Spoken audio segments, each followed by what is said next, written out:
When Diana realized that it was too late to call, it was already past midnight. She silently prayed that it was Marty's phone. Annoyed, she buried her face in the pillow and exhaled a grateful thank you when the call finally ended after 5 rings. Just as she started to get comfortable, the bell rang once more. Disappointed, she cried out in frustration and opened her eyes. "Martin, pick up the phone," she muttered. Her words were suddenly interrupted. When she woke up, she noticed that her husband was not in their bed. Glancing at the clock, which showed 3:37 a.m., she reached for the phone on the bedside table, wondering at its disappearance. Just a few hours ago, he was by her side when they went to bed. Confused, she answered the phone, muttering, "Hello, who is this?" The voice on the other end asked, "Is this Diana Miller? Are you Martin Miller's wife?" "Yes, of course." "Who am I talking to?" Diana asked. "Mrs. Miller, I'm calling from the emergency department of the North City Medical Center. Your husband was in an accident and was delivered about an hour ago. We have your contact information from the previous incident. Can you come to the hospital right now?" The man on the other end of the line asked. "Oh my God, is he okay?" Diana exclaimed. "I can't tell you the details over the phone, ma'am. Please come as soon as possible," the same voice replied. "Yes, of course, I will come as soon as possible," Diana replied. She hurried up the stairs where her daughter, Dallas, was fast asleep. Dallas, named after the city where she was conceived, studied at a local university, but decided to live at home to cut costs. Although she enjoyed living in a dorm in her freshman year, she soon realized that living closer to campus would be more beneficial for her studies. "Dallas, wake up," she whispered, gently shaking her daughter by the shoulder, but Dallas was still fast asleep. "Dallas, wake up." Diana's voice broke through the haze of sleep. Dallas sat up abruptly, squinting against the harsh light in the room. Her mother's words slowly came back to her. "Your father was in an accident. He's in the emergency room. You need to get dressed. We have to go." In a panic, Dallas threw back the blankets and jumped out of bed. She hastily pulled her nightgown over her head, ignoring the fact that she was standing naked in front of her mother. Diana was too busy getting out her clothes for Dallas to notice. Dallas dressed quickly, and anxiety for her father flashed through her mind. She followed her mother out of the room, her heart pounding with fear and uncertainty. After getting dressed, both women rushed to the hospital. Dallas kept asking her mother about what happened, but Diana couldn't find any answers. It seemed like the journey took forever, but in fact, with little traffic, it only took about 10 minutes. When they arrived, they were directed to Martin's room in the emergency department, where they were shocked by his appearance. He was heavily bandaged and did not react in any way to what was happening. Despite their grief, they were given papers to fill out. Even in times of grief, it is impossible to avoid bureaucratic procedures. Dallas pulled her chair closer to her father, seeking comfort in his presence.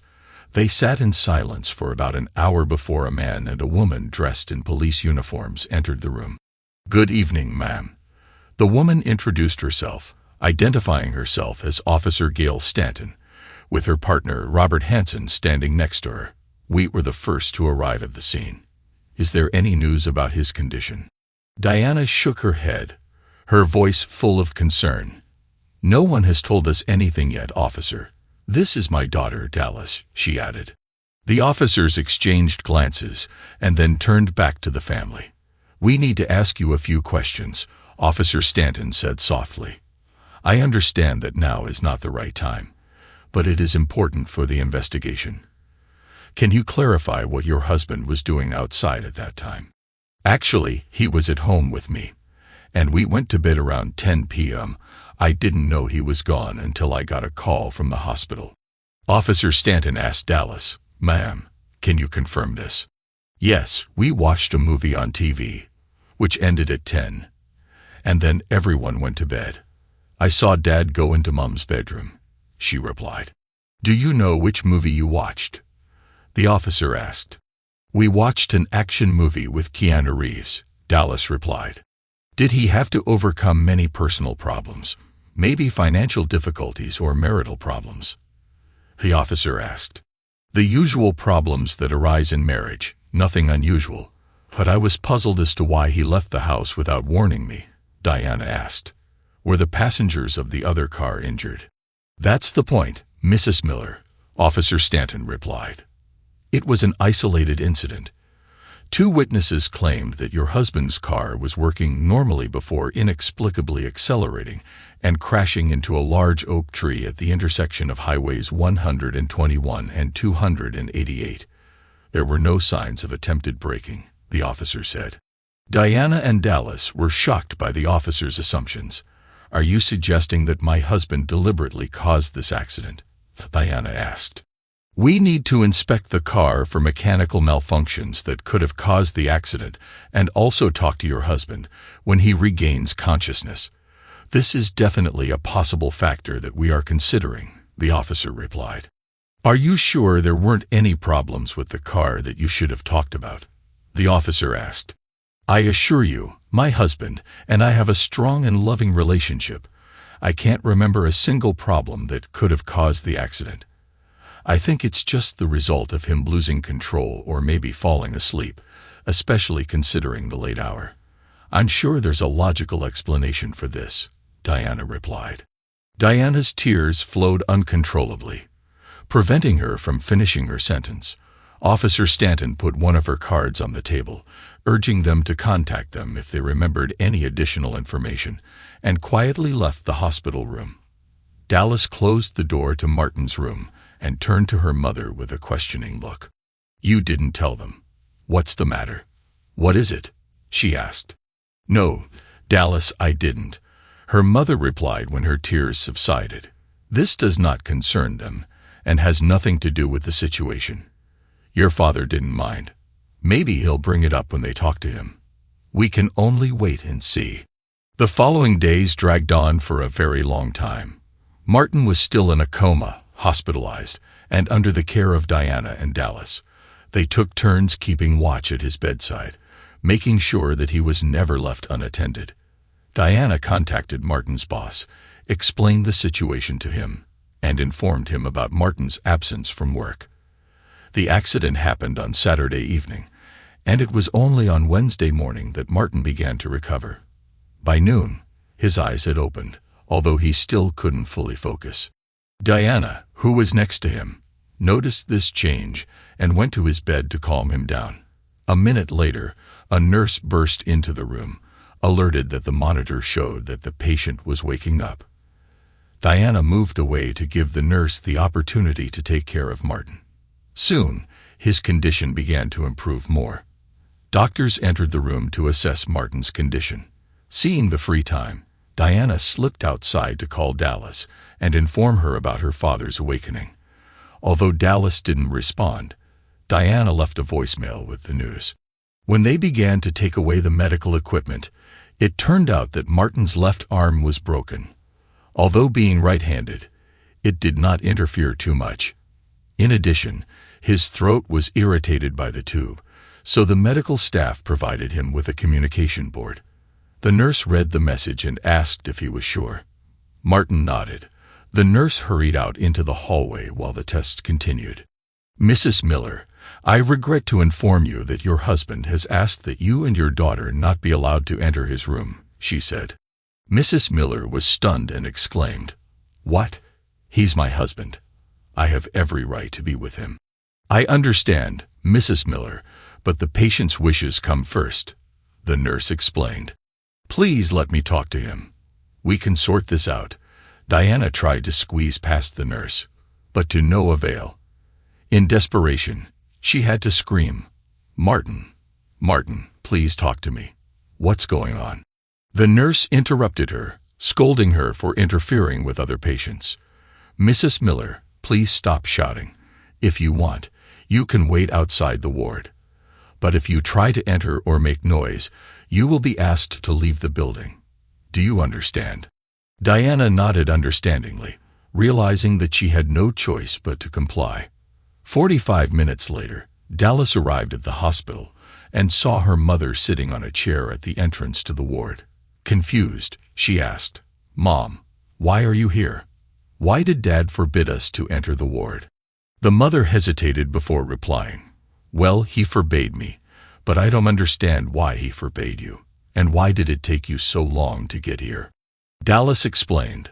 I just woke up when Bradley came to check on me. Instead of being with your father, you decided to make love to your boyfriend. I understand that he was unconscious when you left, but it still shows what your priorities are, Diana said threateningly. Dallas replied in an indifferent tone, not at all remorseful for her actions. She justified her decision by saying that she needed to relax after a stressful situation, and it worked. She advised her mother to also find time to relax in this way, but the mother categorically refused this offer, saying that it was not something she would have done. She also stated that now is not the time to discuss this issue as it is disrespectful. Dallas couldn't help but laugh at the irony of the situation. A tall, stunning brunette appeared at the knock on the door, dressed professionally, but not like a doctor. Despite this, her badge identified her as Dr. Lasser, a mental health specialist at the hospital. Good morning, Mr. Miller, she greeted him. How are you feeling? I think it's good, as expected. It's been 9 days since the accident. He finally found the ability to speak. The outdated board was no longer used. He asked about the date of his discharge, but did not receive a clear answer. Despite this, the hospital asked me to talk to you. Is this acceptable? The doctor asked. Do I have a say in this matter? He asked. Not if you want to be discharged as soon as possible. In order for you to leave, I have to discharge you. The psychiatrist replied with a puzzled grin. Then let's get started, Martin said. Dr. Lasser pulled a chair up to the bed and sat down elegantly, crossing her long legs. After a few minutes of looking through the papers, the doctor spoke. So it looks like you were hospitalized a little over a week ago after an accident with a large tree. I also noticed that you asked your wife and daughter not to visit you, and this leads me to believe that there may be some connection between these two events. Martin nodded. Back. She cheated on me, he confessed. The nurse sighed, acknowledging that infidelity unfortunately is common but rarely leads to such extreme measures. Is there anything else in this story? What is it? She asked. Martin sat in silence for what seemed like an eternity. The last thing he wanted to do was open up about his feelings, especially to a beautiful woman like Dr. Lasser. He wished he had an older male therapist he could trust, but Dr. Lasser remained calm and understanding, giving him a chance to collect his thoughts. Finally, after what seemed like an eternity, Martin found the courage to speak. I think I was depressed, he admitted quietly. There was no official diagnosis, but I just felt lost. I haven't had the desire to engage in intimacy for over a year. It all started after that incident, right? The doctor asked. She probably knew about his medical history. She probably had access to all the records. She just wanted him to admit it, to tell the truth. It wasn't even an accident. I was a passenger in the back seat when we were hit from behind. My boss was in the front passenger seat, and his boss was driving. There were no airbags to protect us, he began. I didn't expect to get such severe damage, but unfortunately, it happened. I accidentally hit my head on the seat in front of me, which I believe was the cause of the injury, according to the report I received. A blow to the head and a slight concussion. Despite numerous tests and medications, the doctors were unable to give a clear explanation for my condition. It seems that a part of my brain has been damaged, as a result of which I cannot achieve arousal. In general, my wife became dissatisfied with our intimate life, which eventually led to her having an affair. This situation had been wearing me out for 7 or 8 months before the events of that evening happened. We tried to solve our problems in other ways, but in the end, it wasn't enough. I know that there are certain types of assistants who can help in situations like this. I've already had the experience of intimacy, although I admit I'm a little embarrassed to talk about it. At first, we hoped that everything would work out and fantasized about spending the whole weekend in bed together, enjoying each other's company. Unfortunately, this never happened. In the end, she began to seek satisfaction elsewhere without telling me in advance. I only found out about it when I unexpectedly returned from work ahead of time. It may seem like a platitude, but it was a shocking revelation. She was at home not only with her lover, but also with my daughter and her boyfriend. There was disbelief in Dr. Lasser's voice when she asked, "Did they do this together?" Fortunately, no. Diana and Bill were in the bedroom, and Dallas and Brad were in the living room.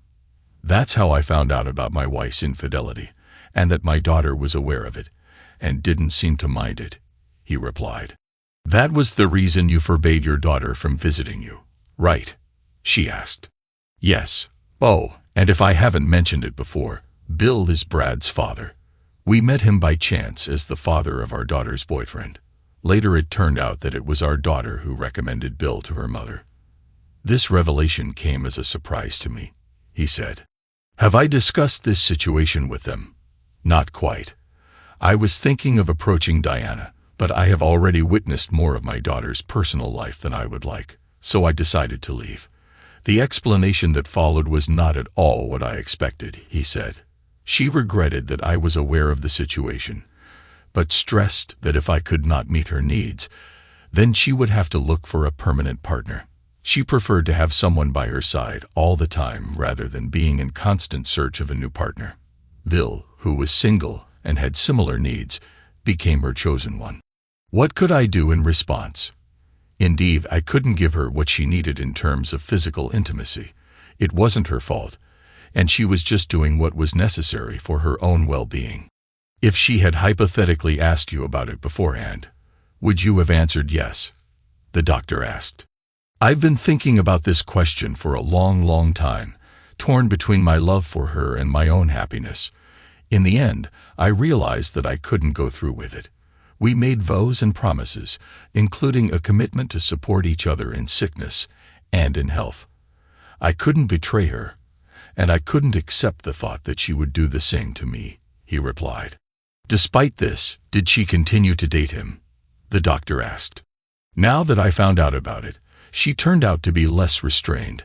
I can't say for sure she started doing it more often because I didn't know how often it happened before, but it used to happen only during the day when I was at work. Now that includes weekend shopping, some of which she obviously spent with Bill, he replied. It must have been difficult, the doctor asked knowingly.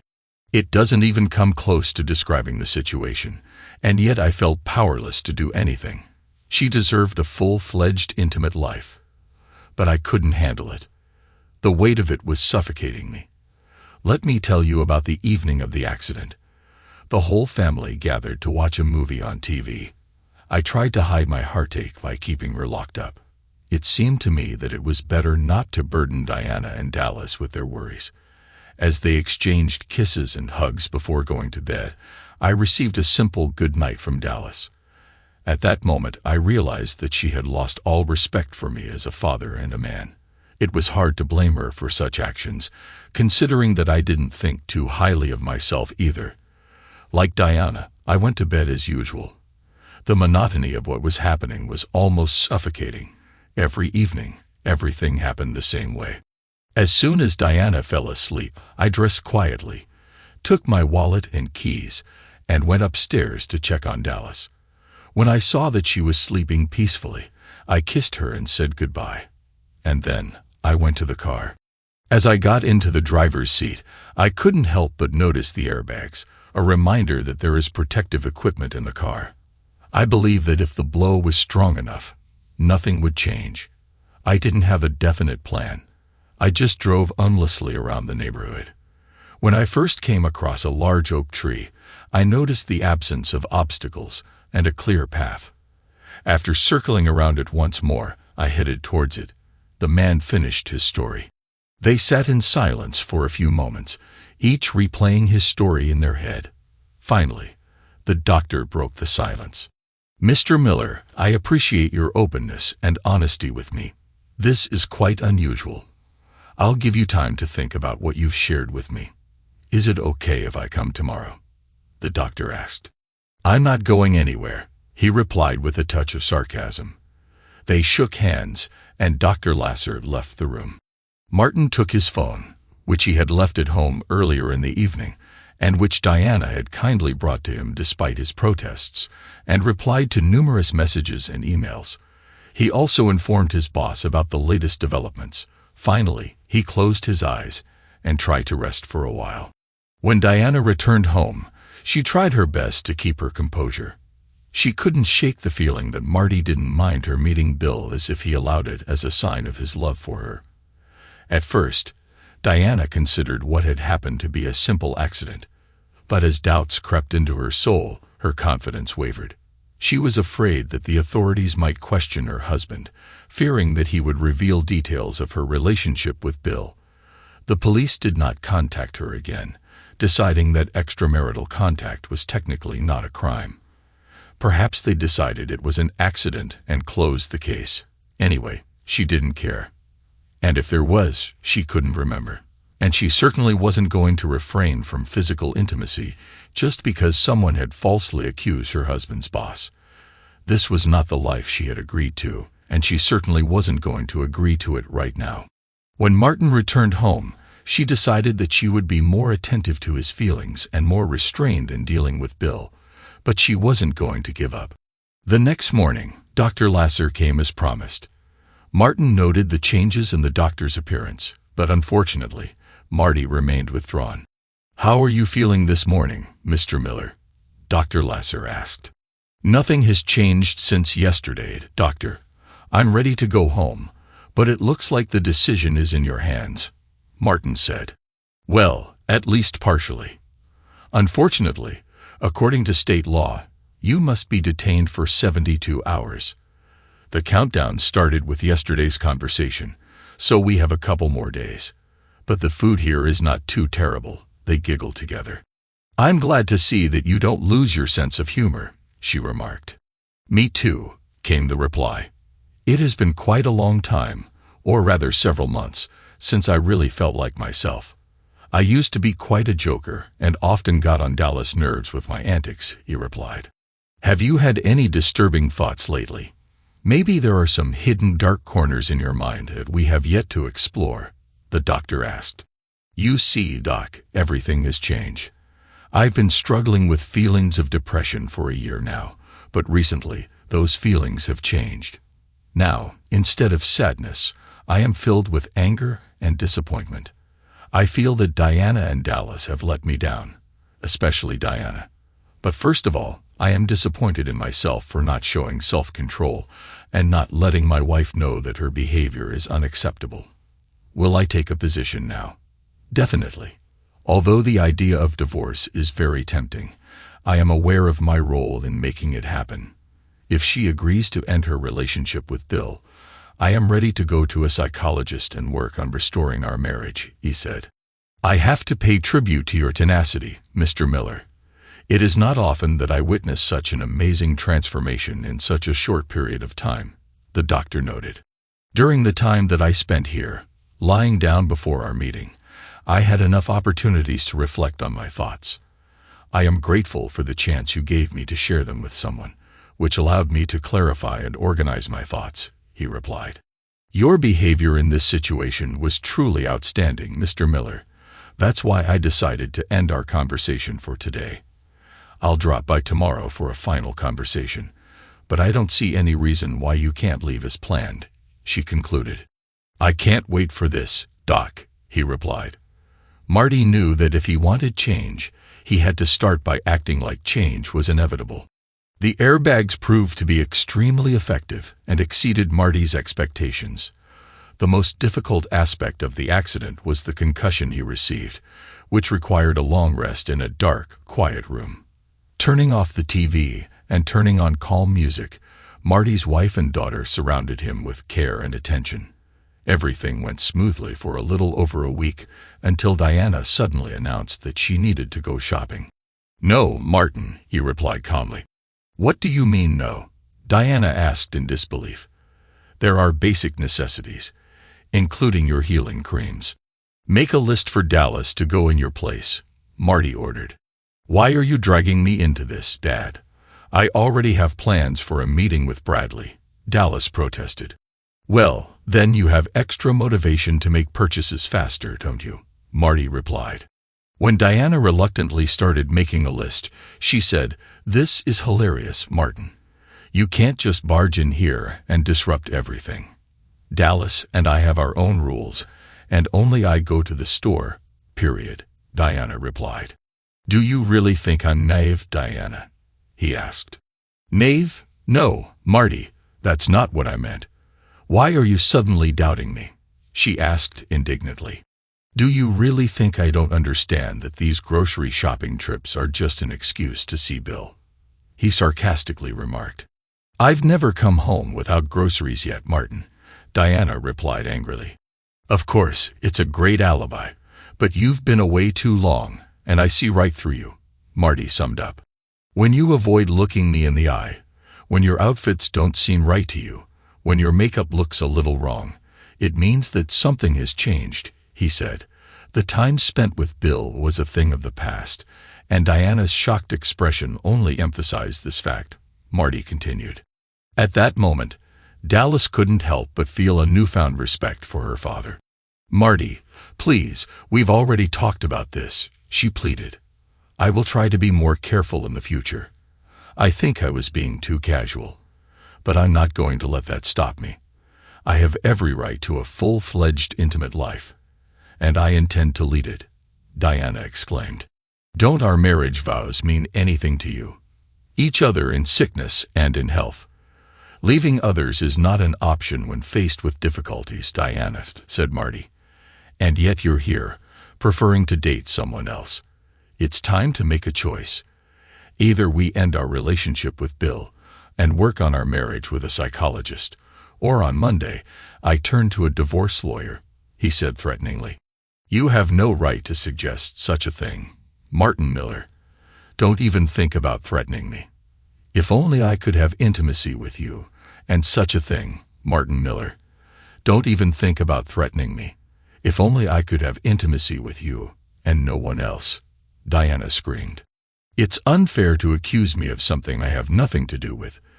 Just because you had an accident doesn't mean that my love life should be ruined. I refuse to accept it. Instead, I'm going to go shopping, meet Bill, and attend to my own needs. If you want to discuss it tonight, we can, but don't try to control or limit my actions," she said, saying this to her husband. Diana ran out of the house, slamming the door with such force that the windows shook. The silence that followed was disturbing.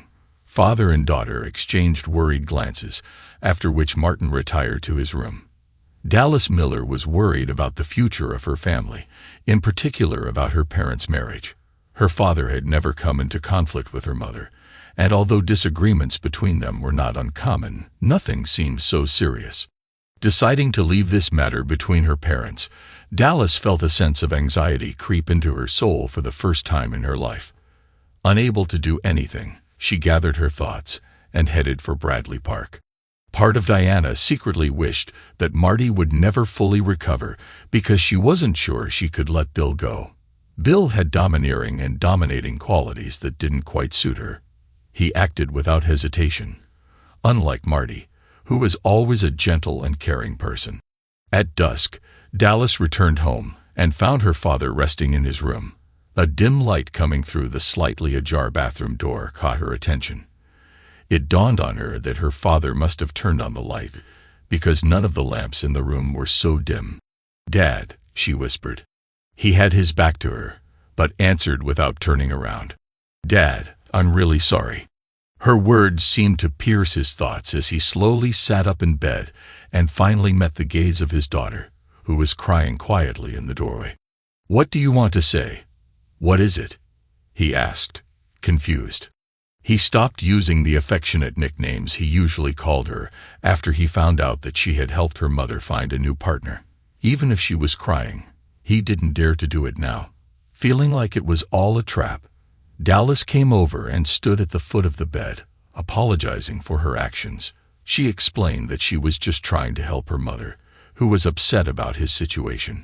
Their gazes locked for a moment, confirming each other's unspoken understanding. Bradley's father was grieving the loss of Mrs. Coy. Bradley confessed to them that he constantly thinks about her and longs for her presence. It was natural to assume that they would find solace in each other's company, but at that moment, it dawned on them they had never thought about how their actions would affect another person. Wasn't that the reason for their actions that night? Marty was stunned by his daughter's unexpected reaction. He couldn't help but wonder if this was all just a ruse, but decided to take her word for it. If he is eventually caught off guard again, insulted or betrayed, he will have to put up with it. But deep down, he felt relieved.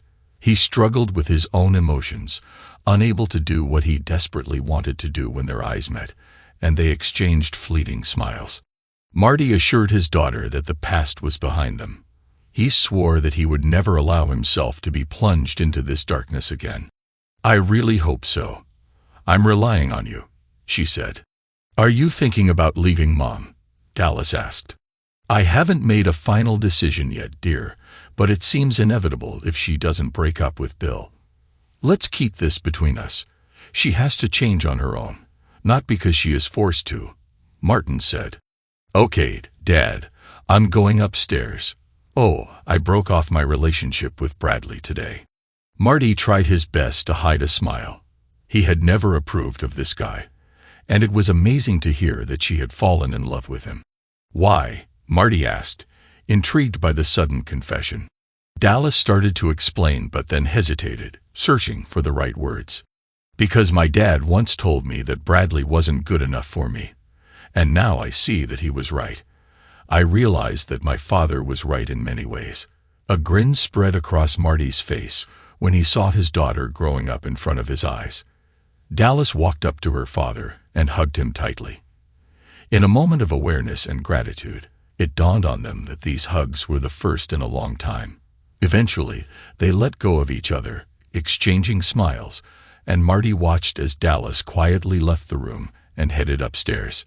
As soon as Marty heard the click with which the car closed from the outside, the warm feelings that had gripped him disappeared. He lay down again, closing his eyes. Soon, Diana came into the bedroom, having taken a shower at Bill's.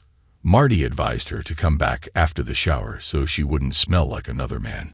"Can you help with the groceries?" he asked.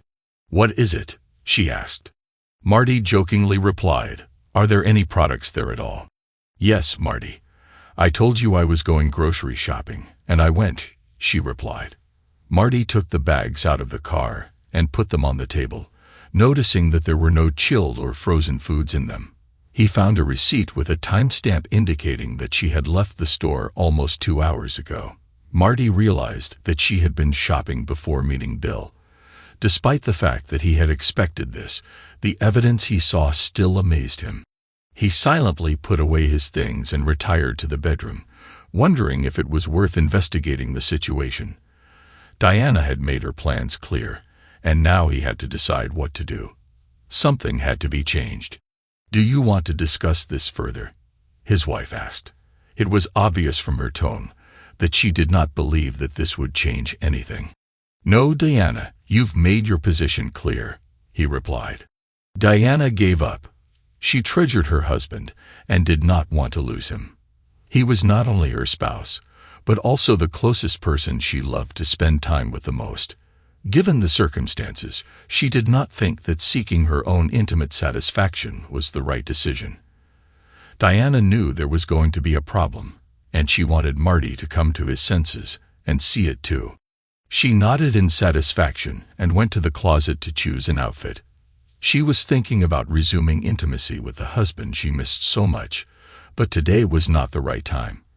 When she was getting ready for bed, Marty was already asleep, or at least that's what she thought. Diana was furious when the divorce papers were filed. Marty, being prudent, sent them home and stayed with Dallas, staying in the guest room upstairs next to Dallas' room. Despite the fact that Diana was against the divorce, Marty hired a fierce lawyer who put a lot of effort into defending his interests. Anticipating Diana's next move, Marty took precautions and decided to be prepared for any further attempts on her part. The consultations began the same week the paperwork was filed, and Marty turned to a reputable psychologist. The psychologist confirmed that Marty was no longer at risk, and the judge agreed with him. The quarrel could have continued, But Dallas intervened just in time to prevent Diana from causing even more harm. Dallas reminded her mother that Diana's needs should not be above the vows and promises she made. Life is not always fair, but sometimes the right things win out. She had to support her husband and endure his suffering by his side. Dallas stressed that any further resistance would permanently destroy their potential mother-daughter relationship. Diana, faced with the prospect of losing both her husband and daughter, was forced to abandon her objections to the divorce. Their house was sold, and Marty agreed to pay child support for several years, hoping that the court would appoint them regardless. Diana found a 2-bedroom apartment near her work and moved into it after the divorce was finalized 8 months later. Martin was able to work full-time, but the bitterness of the divorce remained. Bill made it clear that his relationship with Diana was over.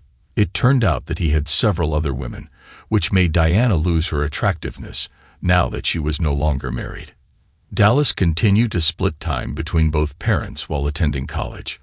Over time, Diana began to pose as a victim and continued to blame Marty for the divorce. Once again, Dallas heard from her mother that if only Marty had been more understanding. She raised her voice at her mother, doubting that she was thinking about their father's feelings. Marty entered the dimly lit club around 10 o'clock on Friday evening, seeking to escape from the confined space of his house. He was just looking for a brief moment of pleasure. After ordering a rum and coke at the bar, he looked around the room and noticed a woman at the opposite end who seemed familiar to him, but he could not remember where he had seen her before. She was sitting with an almost empty glass of wine in front of her, her dark brown hair cascading down her back, her dress barely covering her breasts. Marty studied her carefully and memories came flooding back. A smile played on his lips as he raised his glass and walked towards her. As he approached her, she raised her head and met his gaze. "Dr. Lasser?" he asked uncertainly. She looked into his eyes and studied his face for a while before showing signs of recognition. Marty began to doubt himself, wondering if he had mistaken her for someone else. "I'm leaving Dr. Lasser in the hospital in the real world. My name is Vicky," she replied. "It's been a long time, and I'm sure you communicate with more patients than I do, with experienced psychologists," she joked. "I remember names better than faces," she replied. "Well, my name is Martin Miller," he said. Vicky thought about that name for a moment while Marty waited for her to admit defeat. He was watching her closely. He could have sworn he saw a spark light up in her mind. "Ah, Mr. Miller, an unfaithful wife and a sudden encounter with a tree, if I remember correctly," she said. "You remember correctly, and I'm surprised we only talked a couple of times almost 2 years ago. What a coincidence. Would you like to join me?" Marty motioned for the bartender to pour them another glass. "Thank you. I'm glad you're here. What brings you here tonight? Are you dating someone?" she asked. "Are you still married?" "I'm trying to get married," Vicky replied with a twinkle in her eyes, hinting at her true intentions. Marty raised an eyebrow. "But I could swear that not so long ago I saw an amazing ring on your finger," Vicky sighed. "Maybe it was there once. My divorce has recently been finalized. I wore rings in a vain attempt to save my marriage, but it was clear that my ex-husband had other interests. For example, a young cashier and her friends. And how are things in your marriage?" Vicky asked. "I'm sorry to say that I failed," Marty replied. "God, are they still a couple?" she asked. "This may shock you, but I haven't followed my wife's relationship since the divorce. I have no idea," he replied. "And please, call me Marty. Anything but Mr. Miller," he begged, laughing. "What did your wife call you?" Vicky asked. "Marty or Martin," he replied. "Would you like to dance?" Martin asked, motioning to the bartender to keep an eye on their drinks. Taking Vicky by the hand, he led her to the dance floor, where they quickly found their rhythm to the cheerful music. When one fast song was replaced by a slower melody, they continued to dance, clinging to each other. Vicky put her arms around Martin's neck, and he held her tightly, swaying to the beat of the music. As a man, Martin couldn't help but notice the lack of a bra as soon as he saw Vicky. Their eyes met for a moment before she rested her head on his shoulder. They remained in each other's arms when the second song began. Martin was fascinated by the feeling of intimacy with this stunning, fragrant woman. When the song ended, Vicky took advantage of the lull to express her feelings. "Martin, I'm tired of dancing, but I also feel incredibly lonely," she whispered softly in his ear. "Why don't you take me home and do something about it?" Martin gently took her hand and led her back to the bar, paid the bill, and informed the bartender that the drinks were over. The bartender, not at all embarrassed, nodded understandingly.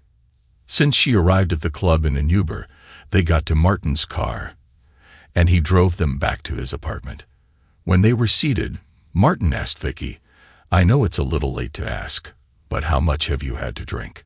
She replied, "Just one glass of wine at the bar before you arrived. What's on your mind?" "Don't worry, Martin."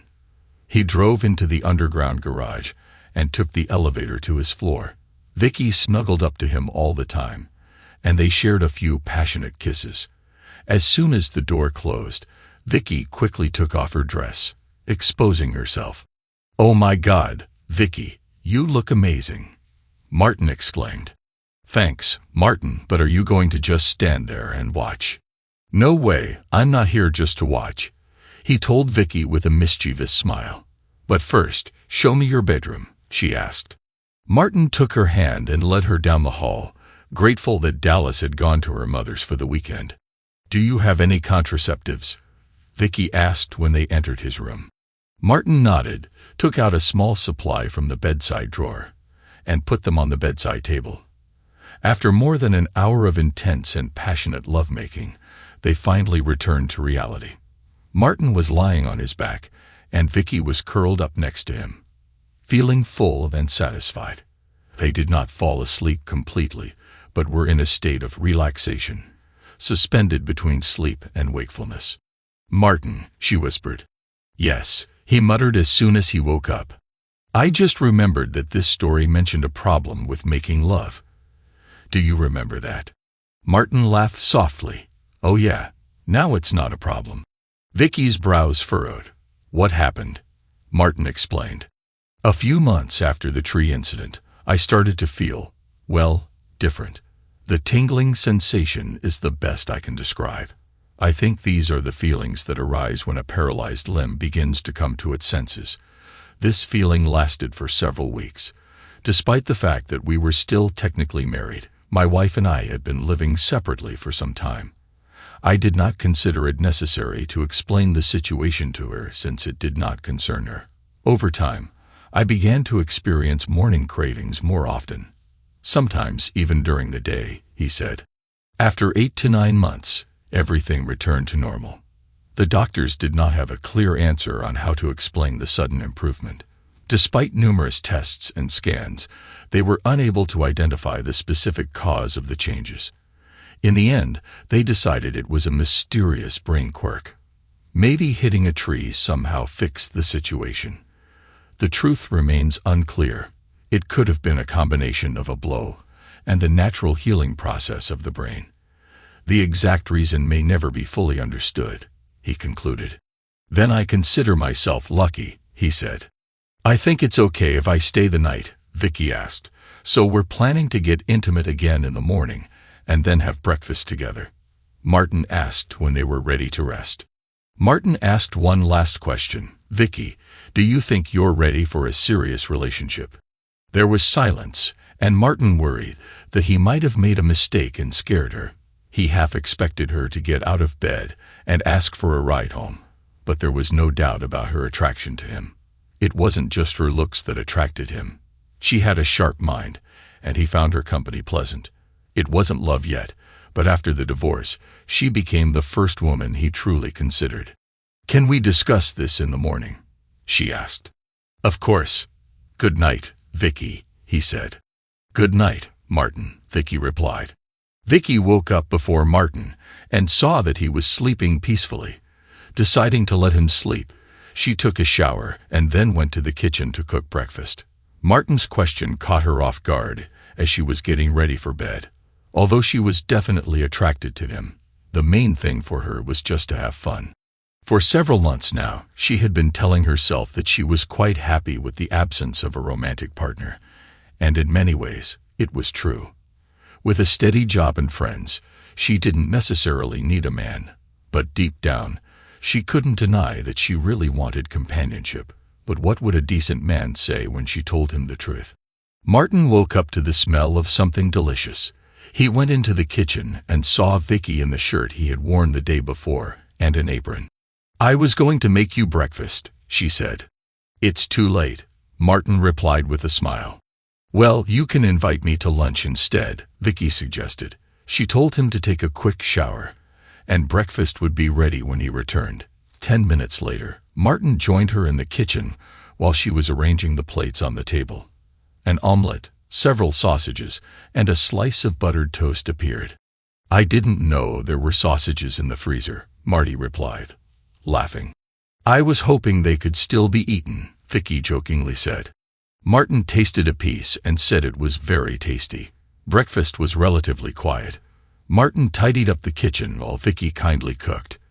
They made small talk until they finished eating and loaded everything into the dishwasher.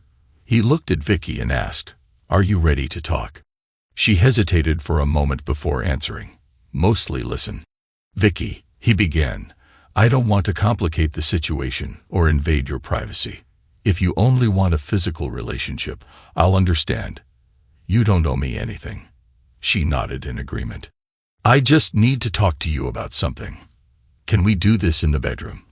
I feel calmer there." They entered, twined their fingers, and went into the bedroom where they sat opposite each other on the bed.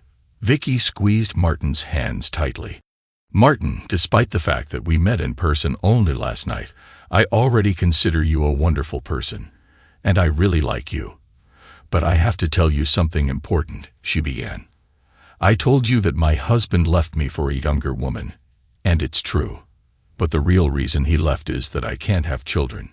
He wanted to have his own family and didn't want to consider adoption. That's why he left in search of someone who can give him the desired children. He considered the absence of his own children to be a manifestation of inadequacy, and me to be its cause. As for his feelings after the divorce, I can't say for sure," Vicky finished sadly. "I'm already over 40. I have an adult daughter, so having children is not a hindrance for me," Martin replied. "It's nice to hear that. I also want to be honest about what I'm not proud of. After the divorce, I was overcome by a feeling of self-doubt. I was getting old, and my husband had just left me for a woman almost half my age." Vicky began to explain. "I'm 37 years old, if you're interested," she said cheerfully. The thought crossed his mind, but he never brought it up. They both laughed a little. "I also felt a sense of incompleteness, if that makes sense. To be honest, I didn't feel like a real woman. How could I be considered a woman if I couldn't bear children?" Vicky continued. "I understand the skepticism, but that's how I really felt at that moment. And then, I decided to prove my femininity," Vicky continued. "If I couldn't satisfy my desire to have children, I decided to satisfy my desire to please men, often strangers. I adopted the image of a femme fatale and never refused an invitation to go home with someone who interested me. This went on for several months until I realized that it was harmful and sought help from a psychotherapist. Despite this, I continued to behave in this way, although not so often, until I reached a tipping point when I was able to free myself from it." "Have you been doing something like this?" she asked. He tried not to make any judgments and didn't want her to feel judged too, but last night, she was undoubtedly as alert as a cougar. It was a fact. "As a woman, I have needs, and sometimes I go outside to satisfy them. But now, I have become pickier in my choices," she explained. "There were many times when I returned home alone and took the situation into my own hands," she said. "I suppose I should be grateful that I meet your standards," Martin said. "Martin, I really appreciate the time we spent together, and I appreciate your honesty. I would like to continue our relationship, but I want to be honest about my past experiences. I have recently been tested and fortunately, all the results were negative. Currently, I do not use contraceptives, but if necessary, I can provide a certificate from my doctor. I think it would be nice for both of us to get tested and commit to being the only one for each other," Vicky said, and the words flew out of her mouth in a hurry. Martin sat in thoughtful silence for a few moments, making Vicky feel anxious and at the same time hopeful for his answer. "We are becoming more and more familiar, and it can be difficult to open up to someone new, but I decided to take a chance and open myself up. I am grateful that I did this, because now I have found a person who truly understands me and makes me happy." "Thank you for sharing your story with me, Vicky," he replied. "Many women experience a decrease in interest in sexual intercourse and prefer asexual forms of attachment. I thought that I would have to look for a woman much older than myself or wait a few years to find someone who would share my desires. When my libido recovered and everything seemed to be back to normal, I still didn't feel the best. I felt pressure to prove my masculinity by pursuing women for physical intimacy. I candidly shared that I used to have a pretty high opinion of myself and considered myself quite a ladies' man. I was no more selective than anyone else. I've had a lot of women. I've had casual relationships without much thought. But in the end, my luck ran out when I caught an unpleasant illness, and I had to admit to the doctor that I didn't even know the names of my intimate partners. While undergoing therapy, I began to think about my actions and behavior. I haven't had an intimate relationship with a woman without protection for a long time, but I'm ready to take the test and commit to being the only one." "Well, shall we try?" Vicky asked, blinking her eyes as she already knew the answer. "I'm sure we'll try," Martin replied to a rhetorical question. By lunchtime, Martin had run out of protective equipment. The expected meeting with Diana occurred after Martin and Vicky had been dating for about 3 months. Vicky and Dallas had a strong relationship, and they got along great. Although Marty and Vicky had their own house, they'd practically lived together, and it was clear to everyone that marriage was not far off. They decided to go to a club designed for a more adult audience, where a DJ played tunes, and the atmosphere was conducive to intimate conversations at tables. Martin and Vicky chatted animatedly while sipping drinks and enjoying each other's company. The evening started off just fine. Vicky was surprised when Martin's smile disappeared, and his gaze shifted to her curiously. She followed his gaze and saw Diana approaching their table. Martin's expression turned neutral as Diana's face lit up with a grin. Despite the passage of time, Diana still retained the bitterness of their divorce and was sure that she had done nothing wrong. Satisfying her intimate needs with another man when her husband couldn't satisfy them didn't make her feel guilty. Therefore, when she approached the table, her intentions were far from friendly. "Marty, I'm so glad to see you," Diana said, sarcasm in her tone. "Diana, this is Vicky. Vicky, Diana is my ex-wife." Martin reluctantly introduced them, wishing he didn't have to do this. "Nice to meet you, Diana," Vicky said. "I must admit, I haven't heard anything about you," Vicky replied politely. Diana's response was full of bitterness as she reminded him of their previous divorce. "Yes, we got divorced. It's been over a year. My life is no longer your concern," Martin stated firmly, hinting that she should leave them alone. Diana quickly apologized, admitting that she didn't want to interrupt their date. But then she added, "Vicky, I have to tell you something." "What?" Vicky asked, looking at Martin and then returning her attention to Diana. "I would not recommend that you continue to communicate with him. We broke up because he couldn't satisfy me and pastels anymore." Martin stared at Vicky, waiting for her answer. Vicky stifled a laugh and raised her eyebrows at Martin in disbelief. "Is it true? You've never talked about it?" she asked. Martin just shrugged, letting Vicky take the lead in their conversation. Diana believed that she had managed to destroy Marty's relationship as he had destroyed it with Bill. She was sure she had the upper hand, but her joy was fleeting. Remembering a recent meeting, she realized that what she had mistaken for a wish was actually something completely different. Her smile faded quickly when she saw Vicky and Martin exchange knowing glances. Diana was left perplexed by this turn of events. "Wait, what are you saying, Marty? "Are you saying this damn thing really works?" Diana exclaimed. It turned out that Dallas kept Martin's personal life a secret from her mother. During their chance meetings, Diana, as always, took the news like a champion. "But how is this even possible? Have the doctors finally found a cure?" she asked in disbelief. Martin and Vicky were silent, watching Diana's growing agitation. "Come on, Marty. This question caused the collapse of my marriage." Diana could not calm down. "I think I deserve an explanation of what went wrong," Diana demanded. Martin's smile faded. "Diana, it was your actions that led to the breakdown of our marriage, not my condition. You made a decision that eventually led to the breakup of our relationship, and as for what I do now that we're divorced, that's my business. You have no right to judge or demand answers from me. Yes, you can point your finger and say that my choice played a role in our breakup, but I wouldn't behave like this if things were different," Martin explained. "Diana, something unexpected has happened. The doctors believe that all the problems that I had after the first accident just need time to heal. If you had been patient and supported me during my illness, as our vows promised, we would still be together," Marty said. Diana was speechless, stunned by such a revelation. "I can't believe it. Maybe it's a gift from God," she whispered. Martin shook his head. "He just wants us to keep our vows," he said quietly. Diana's eyes sparkled as she asked, "Do you think so?" quietly. Now Martin hesitated before replying. "No way. I absolutely don't think so." Diana's expression softened, and Marty asked, "Could you leave us alone for the rest of the evening?" After a moment's thought, Diana met Martin's gaze and confessed, "You were right, Marty. I made a mistake.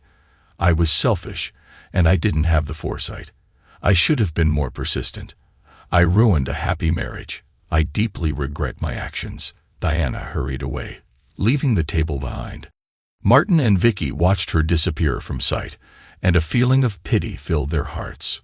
Martin then turned his attention to Vicky. "Shall we dance, my love?" They also watched as Diana spent the whole evening looking for a companion for the night, and at the end of the evening, she left with a gray-haired man who was clearly 15 years older than Diana. It was clear that Diana was having a promiscuous sex life. 6 months later, Martin and Vicky exchanged vows and tied the knot. Dallas had to deal with Diana's paternal problems.